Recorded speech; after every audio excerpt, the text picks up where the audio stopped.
Hello friends, আসসালামু আলাইকুম। কেমন আছেন সবাই? ঈদ মোবারক। এখন যাচ্ছি মসজিদে নামাজ পড়তে। আর ঈদের দিন সকাল, এখন বাজতেছে 7টা, 7:30 জামাত। সো এখন মসজিদে যাব, সাথেই থাকুন।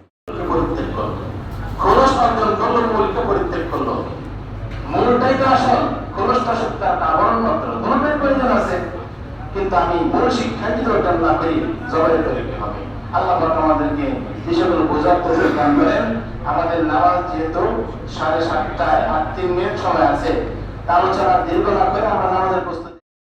নামাজ শেষের পরে বাসায় চলে আসি। আর আজকের সকালের মেনুতে ছিল লেটকা খিচুড়ি, সাথে ছিল হচ্ছে আলু দিয়ে দেশি মুরগির গোশত। আর এটা আমাদের ঈদ স্পেশাল মেনু, এই লেটকা খিচুড়িটা। এটা শুধুমাত্র ঈদের দিন সকালে রান্না করা হয়।